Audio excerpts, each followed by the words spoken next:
Hello everyone, this side Prabha.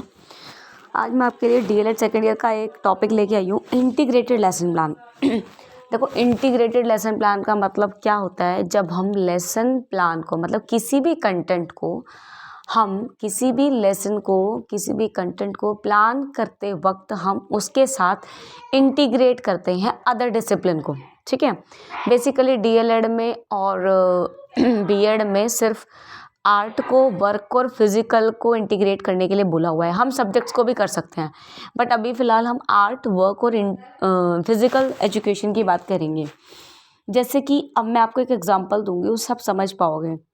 Changes around us, ये chapters class 6 का एक चैप्टर है कि हमारे आसपास क्या चेंजेस होते हैं।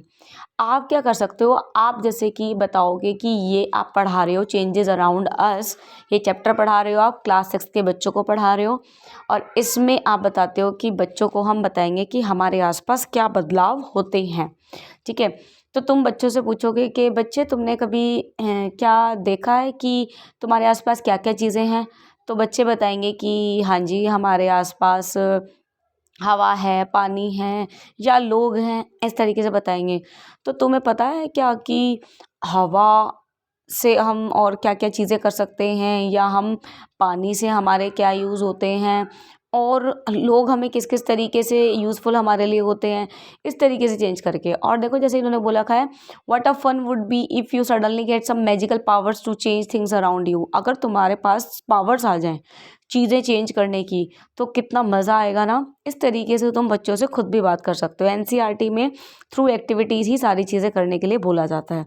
ठीक है, अब यहाँ पे बात आती है सबसे पहले कि can all changes always be reversed, या सारे चेंजेस ऐसे होते हैं जो रिवर्स किए जा सकते हैं, मतलब जैसे वो पहली अवस्था में थे वैसे लाए जा सकते हैं। ये हमने चैप्टर ले लिया, इसमें बेसिकली हमें पढ़ाना क्या है कि जो हमारे आसपास की चीज़ें हैं, ठीक है, उनमें क्या क्या चीज़ें होती हैं, चेंजेस कैसे होते हैं, और उन चेंजेस के बारे में हम यहाँ पे पढ़ेंगे।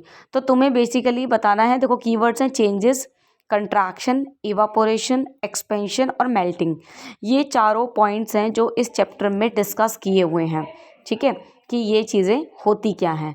तो अब यहाँ पे जैसे हम बात करते हैं, सबसे पहले तुम बच्चों को बोलोगे कि बच्चों क्या तुमने एरोप्लेन उड़ते हुए देखा है। तो बोलेंगे हाँ जी, हमने तो उड़ते हुए देखा है। तो क्या तुम खुद एरोप्लेन उड़ाना चाहोगे, कैसे। तो चलो हम पेपर से एरोप्लेन उड़ाते हैं। तो देखो चेंज हुआ ना, हमने पेपर को एक एरोप्लेन में चेंज कर दिया और दोबारा से हमने एरोप्लेन को पेपर में चेंज कर सकते हैं, वो रिवर्सेबल है। ये भी एक चेंज है कि हमने पेपर को चेंज किया। ठीक है, बच्चे ये ऑब्जर्व कर लेंगे। ये आप क्वेश्चन के थ्रू एक एक्टिविटी डाल सकते हो कि एक्टिविटी 1 ऐसे करके। ठीक है, और उसके बाद जैसे आपने दूसरी एक्टिविटी डाल दी कि बच्चों ये देखो ये बलून है, क्या तुमने बलून देखा है। हाँ देखा है। वो जब हवा नहीं, उसमें जब कैसा होता है बलून, बलून तो ऐसा होता है जैसे दिखा देंगे क्योंकि टीचर अपने साथ लेके आई होगी। अगर इसमें हम हवा भर देंगे तो ये फूल जाएगा। तो क्या ये अपनी शेप चेंज करता है। हाँ जी मैम, ये अपनी शेप चेंज करता है। इस तरीके से उसे बता के जब वो शेप चेंज करता है, यानी कि क्या किया, हवा ने ऑक्यूपाई किया पूरे बलून के स्पेस को। ठीक है, उसके बाद जैसे कि अब हम आते हैं, ये वाली चीज़ें छोड़ते कि could there be other ways to bring a change, क्या और भी तरीके हो सकते हैं चेंज करने के। तो फिर बच्चे बोलेंगे हाँ मैम, हम काफ़ी चीज़ों को चेंज कर सकते हैं। तो बोलेंगे अच्छा बताओ कि तुम कैसे किसी भी आयरन की चीज़ को चेंज कर सकते हो। मतलब क्या तुम आयरन को सीधा सीधा आग से रिलेट करके, या जो भी जो आयरन ब्लेड होता है उसको तुम यूज़ कर सकते हो बिना किसी सपोर्ट के। तो बोलेंगे नहीं। तो कर सकते हैं, कुछ बच्चे बोल भी सकते हैं कर सकते हैं, और तुम कुछ बोलेंगे कि नहीं। तो जैसे कि तुम उनको एक्सप्लेन करोगे, the iron blade of these tools has a ring in which the wooden handle is fixed. Normally the ring is slightly smaller in size than the wooden handle. To fix the handle, the ring is heated and it becomes slightly larger in size. तो वो expand हो जाता है, वो बढ़ जाता है. The handle easily fits into the ring. When the ring cools down it contracts and fix tightly onto the handle. ये तुम एक प्रोसेस बता रहे हो कि ये चेंजेस हो रहा है कि जब हम आयरन को गर्म करते हैं तो वो उसके अंदर हम फिक्स कर देते हैं, क्योंकि वो होल जो है वो थोड़ा मेल्ट हो जाता है और उसके बाद जब वो कूल डाउन हो जाता है तो वो उसको फिक्स कर लेता है. This is expand.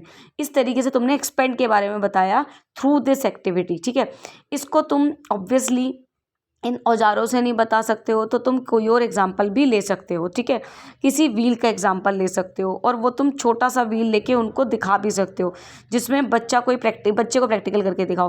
और अगर तुम ये वाला टॉपिक ना भी लेना पाओ तुम एक नेक्स्ट कर सकते हो. कैंडल तुम ला सकते हो.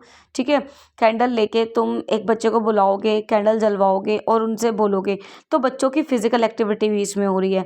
ठीक है, जब तुमने पेपर उड़वाया तो बच्चों ने वर्क किया, बच्चों ने पेपर बनाया और उसको फ्लाई किया, तो वो दोनों चीज़ें वो वर्क में आ गई. और ये फिजिकल एक्टिविटी जब बच्चे करेंगे, मोमबत्ती को देखेंगे, एक्सपेरिमेंट करेंगे, तो ये भी उनका वर्क में आएगा. ठीक है, और उसके बाद वो मेल्टिंग वाला आएगा कि मेल्टिंग क्या होता है. और ये भी रिवर्सेबल होता है. मोम को हम दोबारा से यूज़ कर सकते हैं लेकिन अलग तरीके से. ये तुम उनको बताओगे. ठीक है, उसके बाद एवापोरेशन तुम्हें पता ही है क्या होता है. एवापोरेशन तुम इस बारे में भी बताओगे. ठीक है, अब इनमें से जो चीज़ें ऐसी हैं जो तुम बच्चों को एक्टिविटी के थ्रू करा सकते हो, जिसमें वर्क भी हो सकता है, जिसमें आर्ट भी यूज़ हो सकती है, वो कराओ. अदरवाइज नेक्स्ट टॉपिक लो. इस तरीके से हम बच्चों को इंटीग्रेटेड एलपीज करा सकते हैं. अब एक और मैं तुम्हें एग्जांपल देती हूँ. जैसे कि ये चैप्टर है कंपोनेंट ऑफ फूड्स. ठीक है, कंपोनेंट ऑफ फूड में तुम कंप्लीट नहीं लोगे. ठीक है, तुम वो पार्ट लोगे जो तुम अपने आर्ट में उसको इंक्लूड कर सकते हो और वर्क में. जैसे कि फैट्स. ठीक है, जो सबसे पहले हम बात करते हैं प्रोटीन्स की. ठीक है, तो प्रोटीन में किस किस में आएगा. बीन्स. ठीक है, मूंग दाल, ग्राम. तो क्या कर सकते हो तुम, बच्चों को इन चीज़ों को पेस्ट करवा सकते हो. ठीक है, बच्चों को पेस्ट करवाओगे और बच्चों को नॉलेज होगी कि ये कौन सी दाल होती है, इसमें कौन सा कार्बोहाइड्रेट होता है, कौन सा विटामिन होता है. ठीक है, तुम क्या करोगे, तुम बच्चों को पिक्चर्स बनवाओगे, फ्रूट्स की पिक्चर्स बनवाओगे. फ्रूट्स की पिक्चर्स बनवा के उनमें कलरिंग करा के फिर बताओगे कि इसमें ये प्रोडक्ट, इसमें ये विटामिन होता है, इसमें ये विटामिन होता है. सिर्फ सबसे पहले तुम जैसे कार्बोहाइड्रेट का बताओगे तो तुम वो वाली चीज़ें कराओगे. न्यूट्रिएंट्स का कराओगे तो तुम वो वाली चीज़ें बताओगे. इस तरीके से तुम 2-3 चीज़ें करा के एक और अपनी एलपी इसके थ्रू बना सकते हो. ठीक है, देखो यहाँ पे एक्टिविटीज़ दे रखी हैं. Prepare a chart to provide balance diet to 12 year old. ये तुम इस नॉर्मल एलपी बनवाओगे तो तुम इसमें चार्ट भी बनवा सकते हो बच्चों से.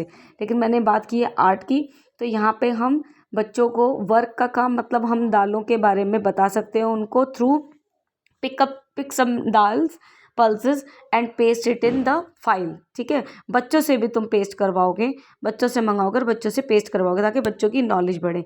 ठीक है, और तुम फ्रूट्स बनवाओगे, बच्चों से ड्रॉ करवाओगे, उसमें कलरिंग कराओगे और बताओगे कि ये फ्रूट क्या देता है और ये फ्रूट क्या देता है. इससे बच्चे की जो पावर है, मेमोरी पावर है, क्योंकि वो प्रैक्टिकली करेगा, वो बढ़ेगी और इंटरेस्टिंग भी होगा. ओके, अब देखो ये आता है तुम्हारा क्लास 7 का गेटिंग टू नो प्लांट्स.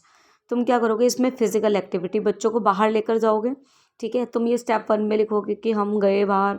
ठीक है, हमने बच्चों से ये दिखाए, बच्चों को हम मैदान में लेकर गए, हमने बच्चों को लीव्स दिखाई, हमने बच्चों को प्लांट्स दिखाए, बच्चों ने इधर उधर घूम के देखा, बच्चे अवेयर हुए, बच्चों ने प्रैक्टिकल नॉलेज ली.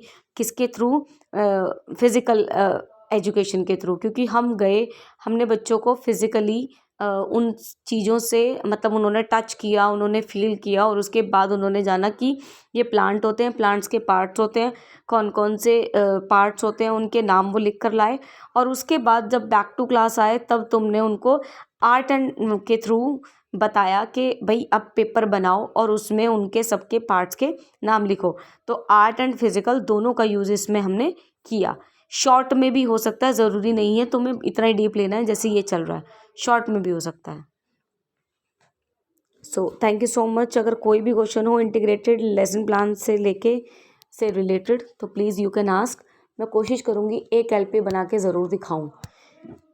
एक एग्जांपल मैं और ये देना चाहूँगी, जैसे हम इंग्लिश में कभी पोएम करते हैं कोई, पोयम का नाम है बटरफ्लाई।